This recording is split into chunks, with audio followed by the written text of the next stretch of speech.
ابا کوئی رسپانسبلٹی اٹھانے کے لیے تیار نہیں. گیس بجلی کا بل 6 مہینے پڑا رہتا ہے, امی ہماری ماموں سے ادھار لیتی ہیں, پھر بل جا کے جمع کراتی ہیں. ایسا ہو رہا ہے مارکیٹ میں, مائیں بیچاری ادھار لے لے کے گیس بجلی کے بل, بچوں کی تعلیم, میاں مکھنچو کچھ کر نہیں رہا, وہ صرف اولاد کے پر جو ماں باپ کے حقوق ہیں اس پہ تقریریں جا جا کے سنا رہا ہوتا ہے. تو پھر جب یہ منافقت والا حساب چلتا ہے, ہم تو پھر بھی اولاد کو کہتے ہیں بھائی جیسا جب قرآن کہہ رہا ہے ماں باپ کافر بھی ہوں تو بھی مان کے چلو ان کی, ہم تو پھر بھی اولاد کو یہی ترغیب دیں گے, لیکن انسان کی یہ نیچر نہیں ہے, ذہنی طور پر وہ اس کام کے لیے تیار نہیں ہوتا. اور ایک خاندانی گڑبڑیں بھی خاندانی ہوتی ہیں بعض دفعہ, بہت اعلیٰ نسل کی گڑبڑیں.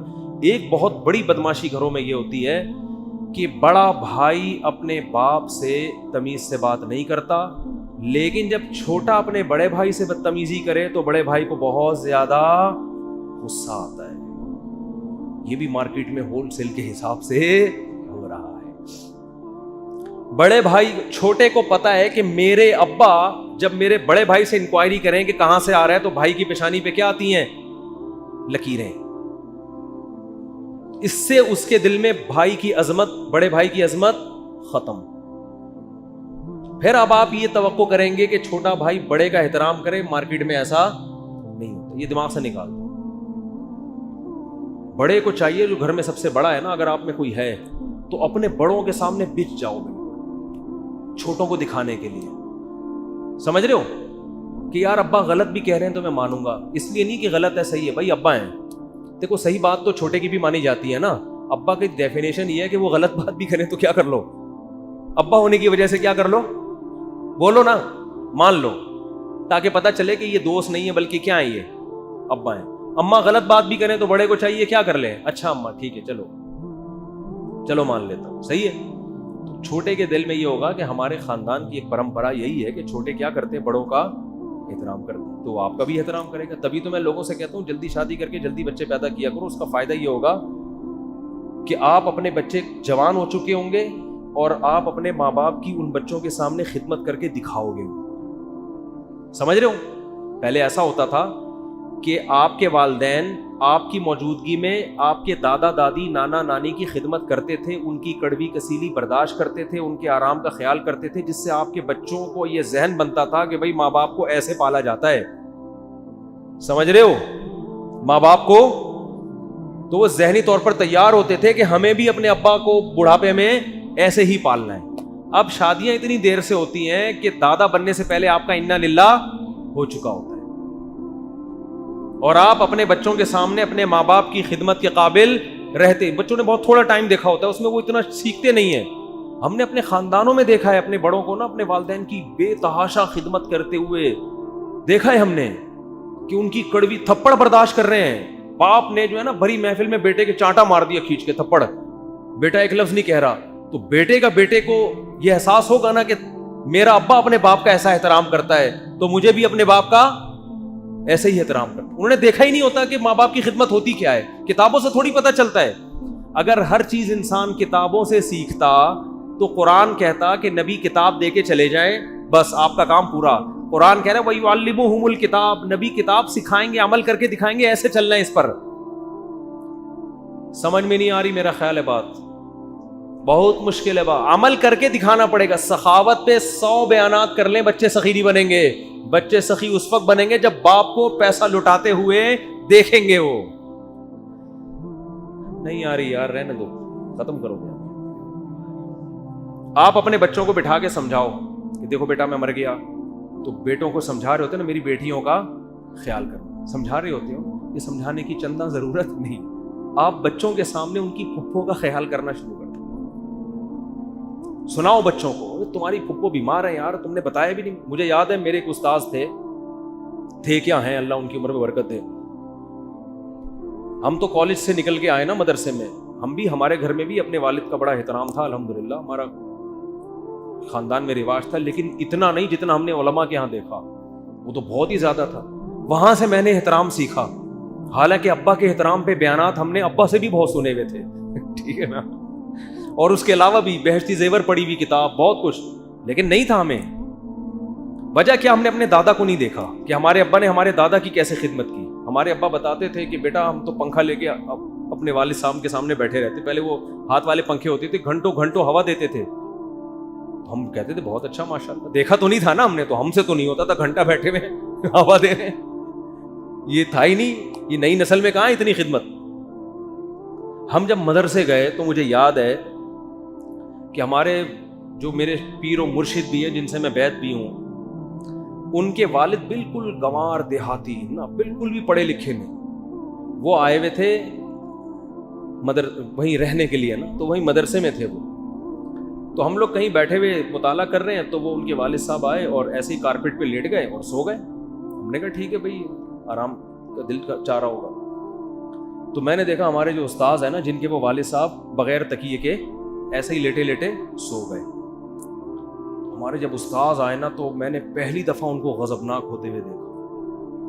حالانکہ ہم نے ان کی خدمت میں, جو اپنے استاذ ہیں نا, کئی دفعہ ان کی خدمت میں ہم سے بہت کوتاہی ہوئی. انہوں نے میرے ذمہ کوئی کام لگایا, میں بھول گیا, نہیں کیا, کبھی غصہ نہیں ہوئے, وہ کبھی بھی نہیں ہوئے. مجھے ایک دفعہ انہوں نے کہا یہ کام کرو, ہمارے کھوپڑی سے نکل گیا. انہوں نے کہا بھائی میں نے آپ سے کہا تھا یہ کام کرو, میں نے کہا چلو بس ختم, کبھی غصہ نہیں. لیکن جب انہوں نے دیکھا نا میرے والد صاحب بغیر تکیے کے سو رہے ہیں اور یہ میرے شاگرد یہاں مستنڈوں کی طرح بیٹھے ہوئے, اتنا غضبناک ہوئے کہ یار آپ کو میرے باپ کا خیال نہیں ہے, اتنا نہیں کر سکتے کہ اٹھ کے تکیہ لا. اتنا غضبناک ہوئے. اس وقت یہ چیز میرے دماغ میں انسٹال ہو گئی کہ یار باپ کا احترام بولو. میں نے کہا کبھی اپنی خدمت کی کوتاہی پر یہ ایسے غضبناک نہیں ہوئے, بلکہ اکثر تو اپنا کام خود ہی کر رہے ہوتے ہیں. اور باپ بھی کوئی عالم نہیں ہے, بالکل گنوار دیہاتی, اور یہ اتنے بڑے عالم مفتی, لیکن ان کو غصہ آیا. اس کے بعد ہمیں خیال ہوا کہ یار ہم نے تو اپنے ابا کو اتنی لفٹ, تکیے کا تو ہم خیر پوچھتے تھے, جوتے ووتے اٹھانے کا ہمارے یہاں رواج نہیں ہے, آج بھی نہیں ہے لوگوں میں رواج. ہمیں خیال, اچھا وہ اپنے والد صاحب جہاں جا رہے ہیں ان کی چپل اٹھا اٹھا کے آگے جا رہے ہیں. ہم نے کہا یار ہم نے تو اپنے ابا کی چپلوں کو کبھی ہاتھ بھی نہیں لگایا. تو مجھے یاد ہے کہ میں جب گھر آیا نا, اس جمعرات کو ہماری چھٹی ہوتی تھی, تو انہوں نے ہمیں ماں باپ کے حقوق بتائے نہیں, نہ سکھائے, کچھ بھی نہیں, کر کے دکھایا کہ یار یعنی باپ کی توہین برداشت نہیں ہو سکتی. مجھے یاد ہے کہ میں جمعرات کو گھر آتا تھا, میں مغرب کے بعد پہنچتا تھا, تو میں تھوڑا سستانے کے لیے نا لیٹ جاتا تھا. تو میں ایک کمرے میں لیٹا ہوا تھا دور, ہمارا گھر بھی ماشاءاللہ بڑا تھا. تو گیٹ بجنے کی آواز آئی, مجھے آیا کہ میرے والد صاحب گیٹ سے گھر میں داخل ہو رہے ہیں. تو مجھے خیال ہوا کہ یار اب چپل اٹھاؤں گا تو ابا کہیں گے کچھ زیادہ ہی فری ہو رہا ہے. اچانک پتہ نہیں کیا ہو گیا, آہستہ آہستہ چپلوں تک بھی پہنچیں گے. فی الحال کم از کم ابا کے احترام میں پہلے سے اٹھ کے بیٹھ جاؤ, ایسا نہ ابا آئیں اور ہم کیا ہوں لیٹے ہوئے ہیں. تو مجھے یاد ہے میں پہلے سے اٹھ کے کھڑا ہو گیا کہ یار والد صاحب جب آئیں تو میں بیٹھا ہوا بھی نہ ہوں, بلکہ اور میں بڑھ کے سلام کروں. اور اگلے ہی ہفتے ہمارے والد صاحب کا انتقال ہو گیا, اللہ ان کی مغفرت فرمائے. تو میں نے کہا چلو زندگی میں ایک دفعہ تو اس احترام کا اللہ نے موقع دے دیا جو ہم نے اپنی آنکھوں سے, ورنہ ہمارے یہاں یہ رواج اتنا بھی نہیں تھا کہ ابا آئیں اور ٹانگیں پھیلا کے یوں پڑے ہوئے ہیں, اتنے بدتمیز بھی نہیں تھے, لیکن اتنا بھی نہیں تھا کہ ابا بھی گیٹ سے داخل ہوں اور ہم احتراماً پہلے سے کھڑے ہو کر استقبال کریں. تو آپ کو بھی میں یہ عرض کر رہا ہوں کہ ہم نے بھی دیر سے شادی کی, پہلی ہمیں بھی پتہ ہی نہیں تھا نا, ہم ورنہ یہ منظر اپنے بچے کو دکھا رہے ہوتے ٹھیک ہے دیکھو کھڑے ہو کر پہلے سے کیا کرنا ہے, ابا کا استقبال کرنا. تو ہم نے مدرسوں میں یہ اخلاق سیکھے ہیں. خدا کی قسم میں کالجوں کی برائی نہیں کر رہا, میں نے کالج کا ماحول بھی دیکھا ہے. کالج میں ہم بدتمیز بنتے جا رہے تھے روز. میں نہیں کہہ رہا کہ کالج خراب ہوتے ہیں, لیکن ہم بدتمیز بن رہے تھے. کالج کے زمانے میں بھی ہمیں ابا سے ڈانٹ پڑتی تھی, غلطیاں بھی ہوتی تھیں, سوری کرنے کی توفیق ہمیں, بٹ ڈانٹ سے بھی کافی ہے. مدرسے میں جانے کے بعد کبھی والد صاحب کی طرف سے ڈانٹ پڑی, غلط بھی پڑی, ہمیں پتہ ہے ہم ڈانٹ بنتی نہیں ہے, لیکن سوری کرنا ہم نے الحمدللہ سیکھ لیا تھا کہ اپنی غلطی نہیں بھی ہو تو ابا سے کیا کرنی ہے, سوری کرنی. اور ماں باپ کو یہ عمل اتنا پسند آتا ہے.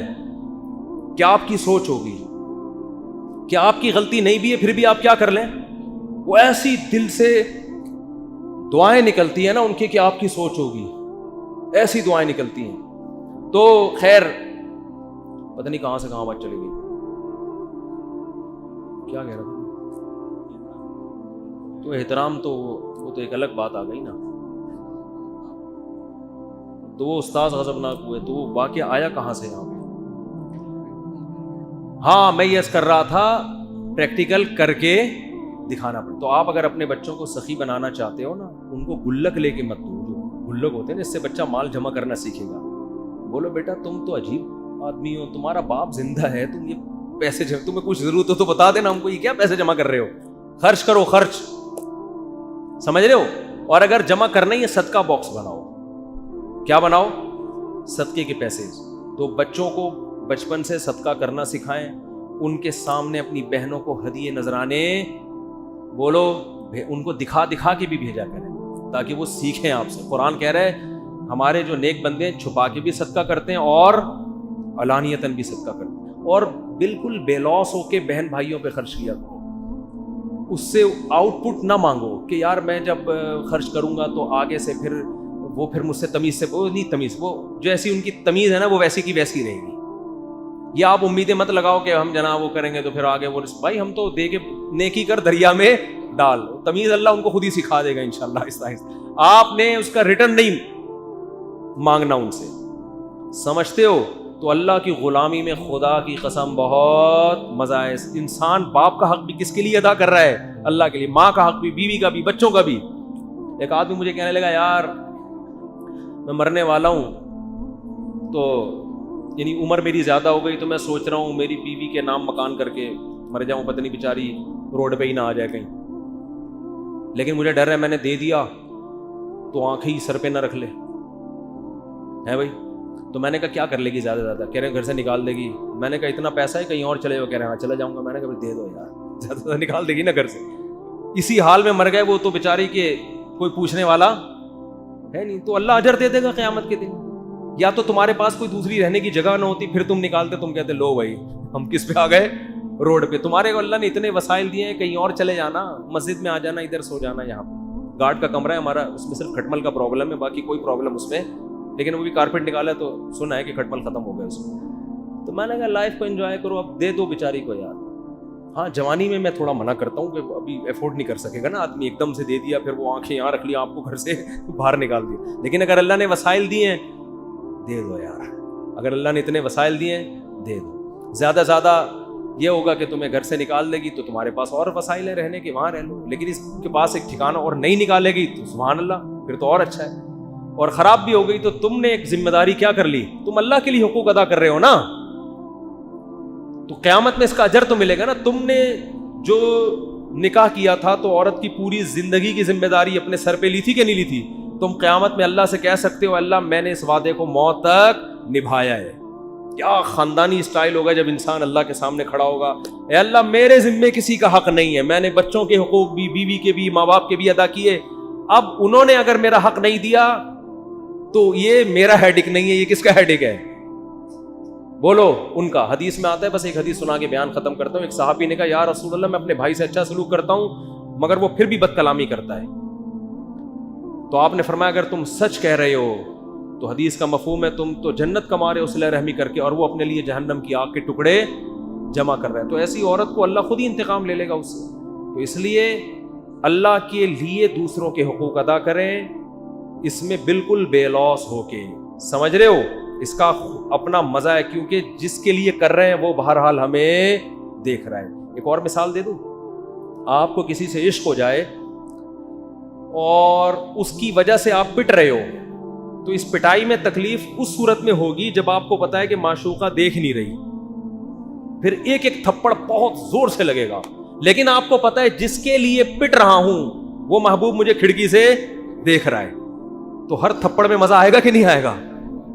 کو پتا ہے میری ویلیو بڑھ رہی ہے کہ یار میرا عاشق میرے لیے اتنی قربانی دے رہا ہے, تو آپ کا دل چاہے گا اور رکھ رکھ کے مارو, ٹھیک ہے نا, اور رکھ رکھ کے مارو. تو جب انسان کو اللہ سے محبت ہوتی ہے تو وہ اس کے لیے سب کچھ کر رہا ہے, آگے سے آزمائشیں آ رہی ہیں تو وہ کہتا ہے یار جس کے لیے کر رہے ہیں وہ ان آزمائشوں کو دیکھ رہا ہے. تو اس میں بھی ایک لذت رکھی ہے اللہ نے. اور اگر اللہ کو درمیان سے نکال دو گے تو بھائی مخلوق بڑی ٹیڑھی ہے, صحیح بتا دو مخلوق کیا ہے, یہ بڑی ٹیڑھی آڑی ترشی ہے, اس کے لیے دن رات کرتے رہو, یہ کیڑے ہی نکالنے ہیں. ابھی وہ جیسے وہ سیاسی لیڈر ایک دوسرے کے کیڑے نکالتے رہتے ہیں نا, ایک